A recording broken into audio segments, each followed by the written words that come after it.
Welcome back. For this lesson, we're going to conquer some basic photo editing skills. And for this lesson, we're not going to really use the toolbar very much or the panels. We're going to use one area of Photoshop most of the time for this project, and it's going to be your image tab up at the top. So we're going to really be living right here in this adjustments tab. So we went to image, adjustments. We're going to go over all these amazing photo editing capabilities and talk about the differences between each one and when you need to use one. So I downloaded this photo off pexels.com, and you can find that in the resource guide. I'll have a link, or you can find a very similar photo. You don't have to use this exact photo.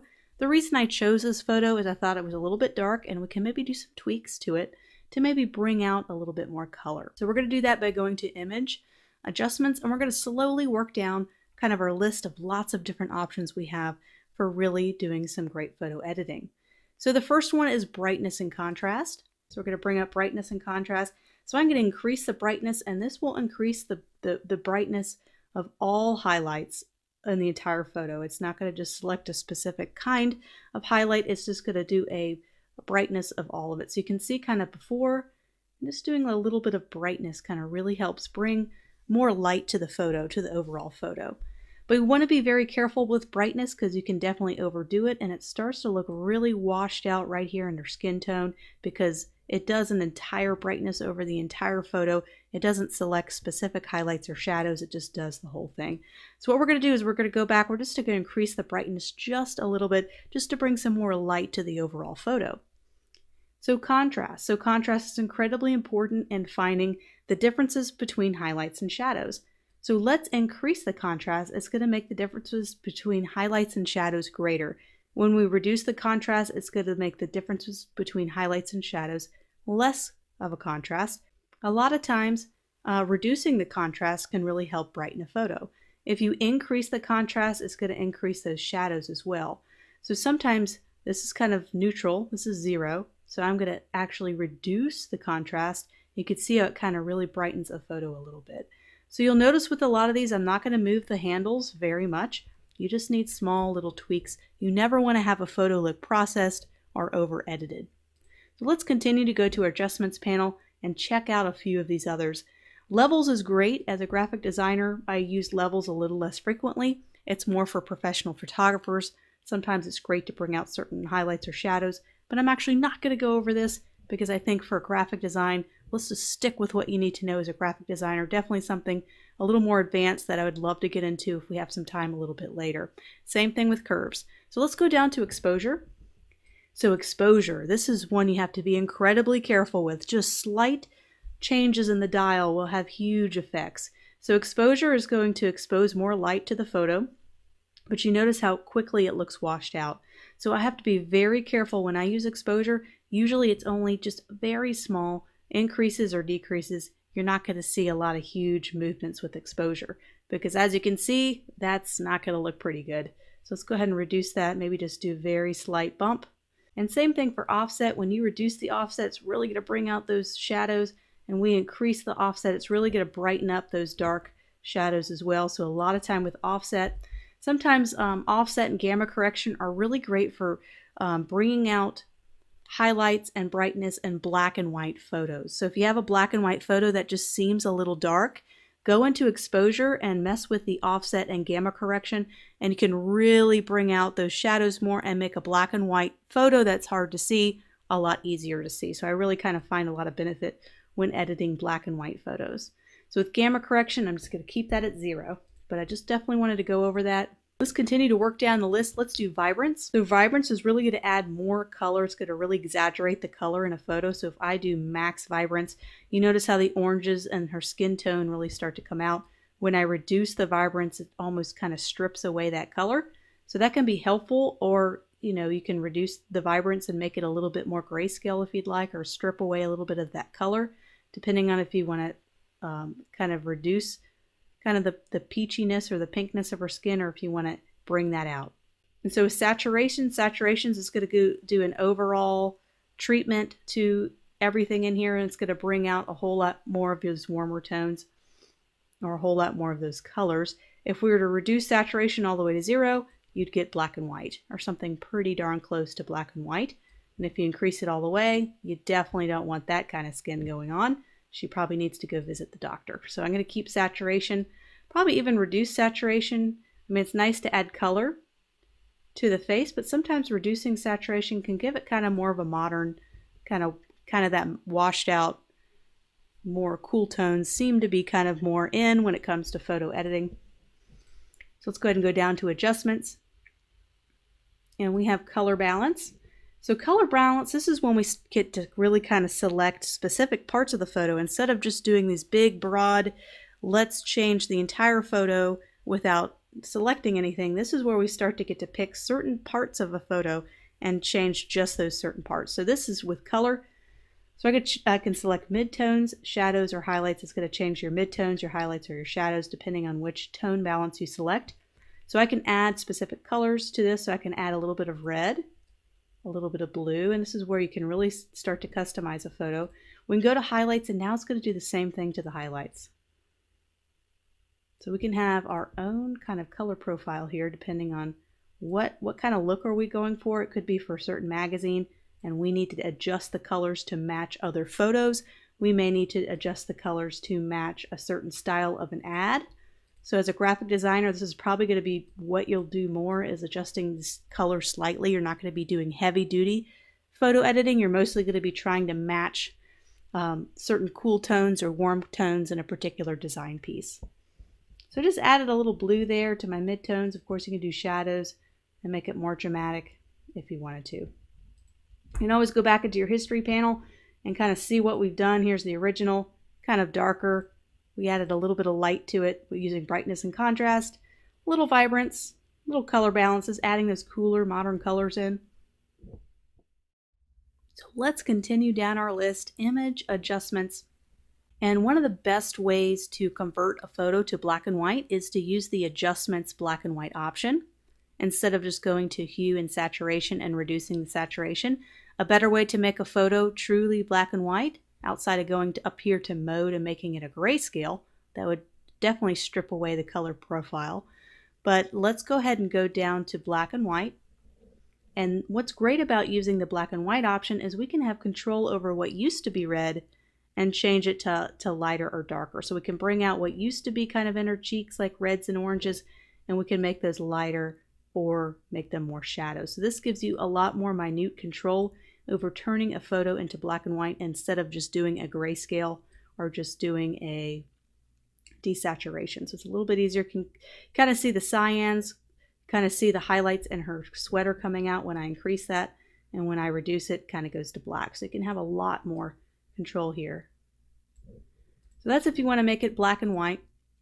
So I just wanted to definitely review that one. Photo filter is kind of neat because it adds just a little bit of warm or cool tones to it, and you can select a specific color, and they have some pre-selects here. So it just adds a warmer kind of tone or filter over the top of it. You can increase the density of it, so you can make it way dramatic, and they actually have a sepia version. So if I go down to sepia, I can make it look like an old photo very quickly, and it's just adding this kind of brown tan color, and I'm at the max density, so it's kind of giving it that sepia old photo feel very quickly. We can also do cooler colors. Let's do a deep blue. Of course, you could just do a little bit so it doesn't look too horrible, and you could do other types of filters as well. So let's go ahead and cancel that and continue on. So selective color, this is where I think is probably one of my favorite ones to use because we can really isolate specific colors. So let's say we want to isolate her hair. So I would say that has a lot of brown in it. So I'm going to go down to this drop down menu and go down. It's probably going to be brown. It's going to be between your reds and your neutrals. Let's go ahead and select red. It's going to take all the red pixels in the photo, and we're going to be able to add any color to reds. So we can make reds more cyan, make reds more magenta, or reduce it. So let's kind of dial this back. So see how our hair color's the way it is now. So we can decrease the yellow. So right now we can increase the yellow or decrease the yellow. So it's adding kind of those cooler tones to it. And you can go down the list and figure out what kind of combination you want more. So black. So there's a lot of black in this photo. So it's going to have a big dramatic effect when I select and isolate the blacks. So let's see what happens when I decrease the blue or increase the blue. And same thing with your neutrals. There might be some gray in here as well. So you just go down the list and kind of very small changes. It depends on the kind of filter, the kind of warm or cool tones you want to go for. So I'm going to go ahead and click OK. That's a very powerful customized tool to be able to isolate color and change it based on specific colors. So let's go to shadow and highlights. So this is another one where you get to customize a little bit further. So with shadows, we're going to reduce the amount. So it's going to isolate your shadows and your highlights. So with shadows, we can reduce shadows. We can reduce the tone of those shadows. And highlights, we can bring out certain highlights, and this can easily be overdone, so you have to be very, very careful using the shadows and highlights tool. So we can go and click on OK, and let's say we want to go back and time a step. We can go into our history and toggle back and forth the differences between the two. So it looks like with this one, with the shadows and highlights, I added a little more highlights, and it looks like it brought out more of the details in her face. So we're going to keep it. So desaturate is kind of just a quick way to make something black and white.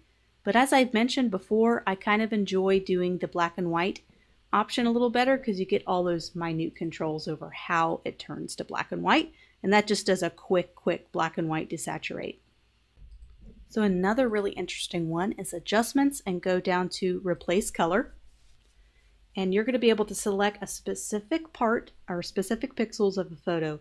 So let's say I really want to select the hair, and I'm going to reduce the fuzziness a little bit so it's more, has a little bit more control over the selection. I really want to isolate the hair, and you can do it based on image or selection. So the white parts is going to be what it's going to be selecting and affecting.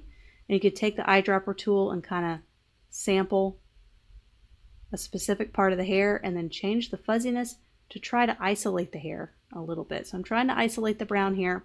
Let's see if we can go down and kind of adjust our hue. You can kind of notice how we can change. This is not going to be perfect. There's going to be other ways to change hair color, but this is just one method you can do. So we're kind of just tweaking her hair. And notice how it's not changing her face as much because we have the hair selected. Add a little saturation, kind of make it purple.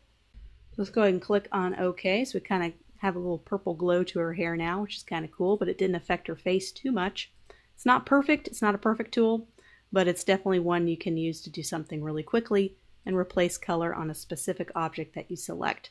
So I'm selecting her face this time. That's kind of the color of the pixels it's going to be changing. And you can increase the fuzziness to expand out what it selects to make it broad or not so broad. So let's see if we can adjust the hue here. Just adding kind of a little bit of that glow there. Just reducing the hue here or changing the hue color. And we can always go back in history and toggle, say if we like it or don't like it. I'm actually going to go back to what we had before. So those are your very basic photo editing tools. They all live right up here in that adjustment panel. That's where you're going to really be able to find most of these. There's some auto tone, auto contrast, auto color. This will automatically change the tone.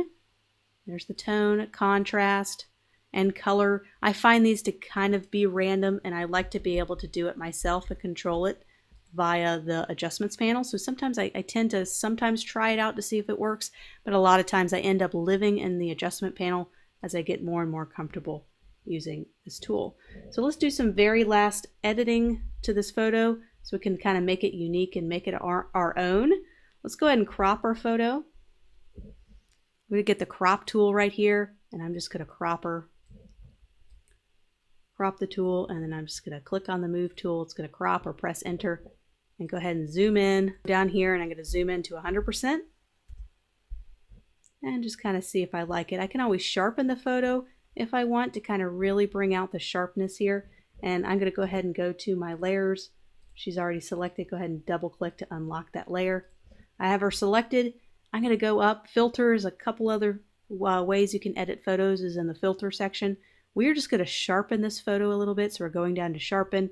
We're just going to do one. We're just going to do the sharpen. This adds a sharper kind of point to it. And there's some tools over here in your toolbar, which we'll review later, where you can kind of sharpen using kind of more of a brush tool.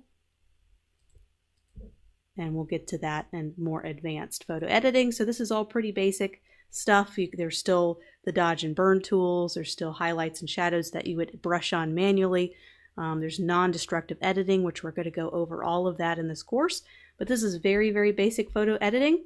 You can see the before, and it's still a great photo. It's still a well-edited photo, but you can see afterwards we added a little personality to it. Might work really good for a more modern social media post, for example, just adding that little bit of purple and kind of sharpening the image.